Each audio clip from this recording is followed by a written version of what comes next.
Right. Hustlers University, straight into it. Point 11, outsource cheaply. If there's something you cannot do and you need someone to do it, you need to outsource cheaply. You can either find a student, as I've discussed earlier, finding a niece, nephew, blah, blah, blah, or find students. Students are fantastic because students need work to do for their fucking projects or whatever. Let's say you need a video. Find a film student. They'll do it cheaper than a film company. Find students or use Fiverr. Outsource cheaply. And never, the point 11 is, never hire, if you can avoid it, please do, don't hire another company to do your work. So as a company, let me remove my beautiful diagram. As a hustler, so I'm not trying to teach you how to be a CEO. I'm teaching you how to make $5 or $6 million a year so you can buy supercars and enjoy your life. As a hustler, you want to be here at the top. That's me. Wait, maybe there's some muscles. There we go. That's me with the big arms, with a G. That's me. I'm the hustler. I'm the CEO. Underneath me, you might have to have one company. Let's say I develop an app. I need an app development company. But if I can help it, I'll hire a student to make my app. Ideally, you want individuals below you. You want this person who's your assistant. This person is your sales. This person does your app development or whatever. And it's all people. Maybe you will need a company below you to do something. So let's make this specific. Let's say I have an app company. And then let's say this person is, these are all people that do different things. Sales, assistant, sales. My relationship with the people is always going to be better and cheaper than my relationship with the company. Because a company is not interested in making you rich. And I know you think the people aren't either, but bear with me. A company is interested in making itself rich. They're very different things. So if I have, let's take an example as a website. If I need a new website and I tell a person who works for me to make that website, me and the person have a personal vested interest in such website. I can discuss with him personally, we can get it done. If I hire a company to make my website, it gets added to the list of work. And then this company thinks, how can we get more websites? Do you understand where I'm coming from? The person who's tasked with the website has one job, make my website. The company who's tasked with the website has two jobs, make the website and find more people who need websites. They need to do two things. And if they're smart, and some of them are, if they had to choose between delivering your website on time or taking on more work and taking more money, they'll take the money. Their primary focus is not your site. Their primary focus is generating money. Do you understand these? There's a huge difference. This person's primary focus is completing his job for his boss. This person's primary focus is not completing the job for the boss. It's getting more money from somewhere else. There's nothing to do with you. Fair enough, they may have more people in different departments, blah, blah, blah. But that's still the primary goals of the individuals. The primary goal of the individual and the primary goal of the company. Plus, the company's more expensive. So, you want to try and outsource cheaply. You want to have individuals you work with. Now, if an individual has a company, fine. That's still an individual. When someone goes, I'm me and I have my company, I see that as an individual. I don't see big companies as people I want to work with. If I want a website, I don't want to go into some office full of people making websites. I don't like that. I've never had a positive experience with that. It's always expensive. They always have other jobs and other things to do. Their primary goal is making money. They don't really give a shit about you. Now, if you need something very specific and personalized and you need a really big company, okay, do it. But in most cases, you don't. Try and work with people and try and outsource cheaply and try and use students. This is number 11. Nearly anything you need done, a student can do. You can find students, and students are, drum roll, broke, which means they work cheap. Find students. If you don't know how to do something, find a student who does know how to do it. Try and avoid going to companies. Companies have a different objective than keeping you happy. If you have good staff under you, you become like a team, you become like family, everyone wants to work together, everyone wants everything to work. If you're a good leader, your staff genuinely want everything to work, and you genuinely want your staff to be happy. It's a happy medium. Everyone wants success. This company doesn't really give a fuck if your company fails. If you've paid the invoice, they don't give a shit. You've paid the invoice, they have to deliver a website, whatever. They've got 10 other people they're making websites for. Oh, your company fucked up, big whoop. Work with people with vested interests. Students, young people, try and outsource cheap. Try and avoid hiring another company to do anything. As a hustler, you want to have you at the top, individuals you can trust below you, and that is the happiest company structure. You don't want to be working with lots of companies. I know guys who try and start businesses, they hire a website company, they hire an accountancy firm, they hire this, and I was like, all it is you at the top, company below you, company below you, company below you, all trying to send you invoices and suck you dry. It's bullshit. Don't do that. You won't get rich very quickly doing that. Trust me. Point 12. I've said this already, but I'm going to say it again.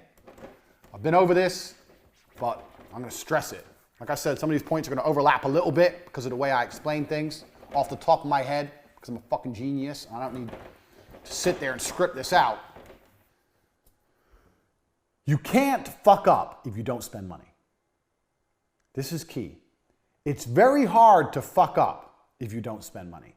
Now, if you have a very successful business and you're sitting on lots of money and you don't upgrade your business and then you go out of business, that's a fuck up. You should have spent money, yes.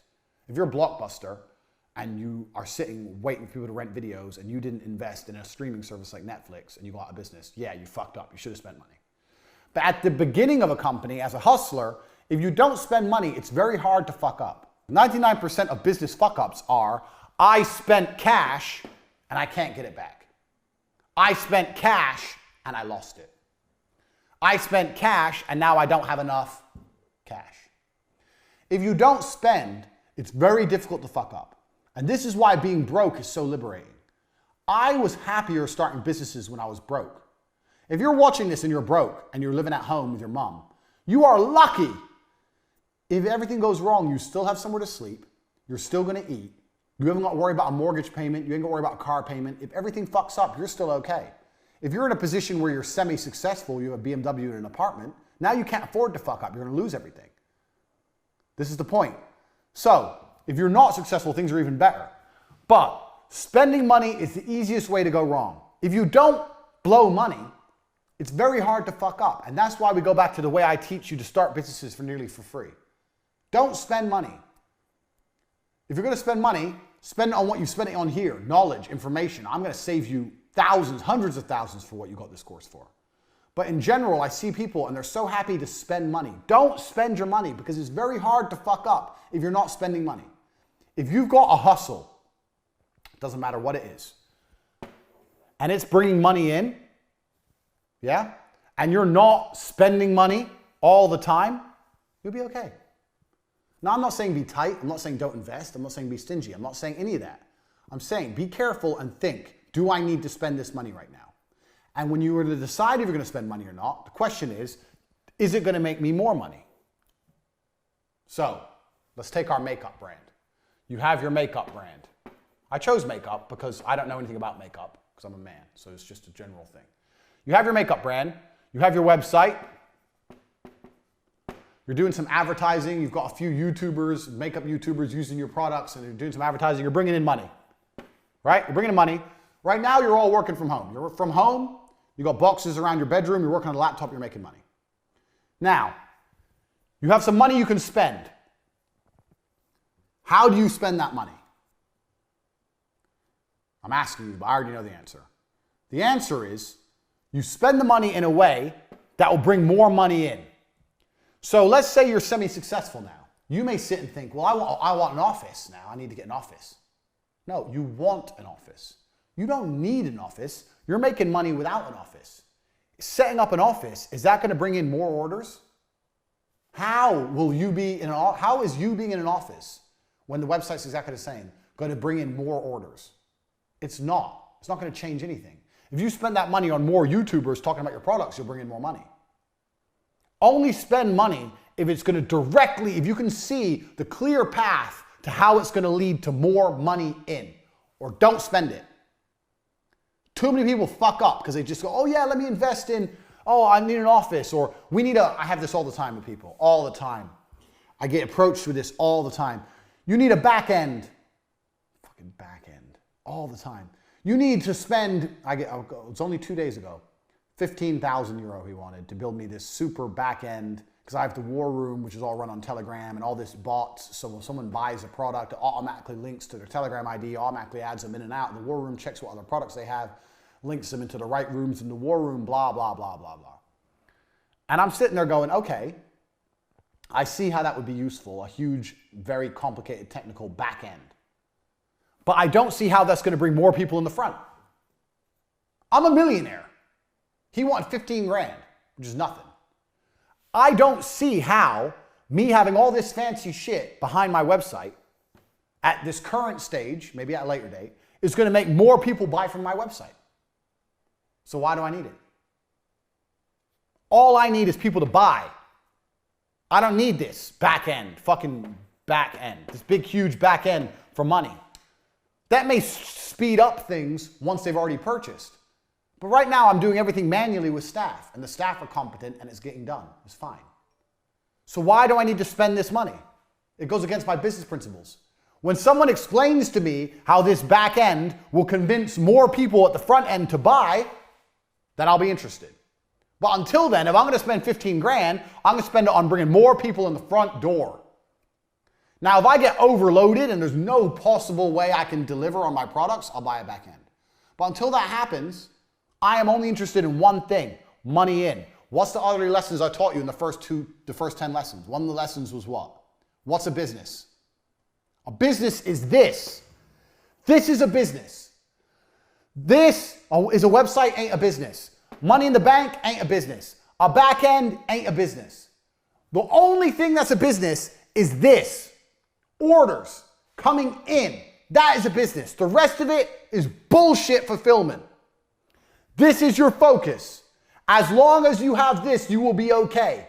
T2 succeeded for a year, and it would have been for many years, because of this. As long as you have this, nothing will go wrong. If this goes, you're fucked. You can have the best website, the best cash reserves, and the best back end in the world. If no one's ordering, you're going to go out of business. If you have lots of orders, no cash reserves, and no back end, but people are buying and buying and buying, you've got a business. This is it. This is your focus. If you're going to spend money, it has to directly lead to this. Don't fall for the geek shit, especially with the war room. I've had so many people come at me and go, oh, and it's going to be a program, and it's going to be geek shit, programming, blah, blah, blah, blah, and you're going to be able to see everything, da, da, da. Very interesting. I understand why that sounds like something I need. But I don't see how it's going to convince more people to join the war room. People are joining the war room because I'm me and I give value. That's why they join the war room. And manually, I make sure everyone ends up where they need to be. And it's fine. You could argue that this might speed things up. And that's going to go back to number one, speed. This is going to speed things up, give my staff more time. But I already do my staff time equation. Remember staff, time saving? I'm very happy with the amount of time that's being saved, the amount of money each member of staff's making me. I have a good equation right now for my staff. That doesn't need adjusting. My staff are all fantastic. Everyone I work with is G. So I don't need to invest a bunch of money. Plus, it's probably going to have a bunch of teething problems and not work properly anyway. So the point is, if you're going to spend money, be careful. And if you're going to spend money, you need to see a clear link to how it's going to bring more money in. Nothing else. This is your business. Nothing else is your business. The rest is bullshit.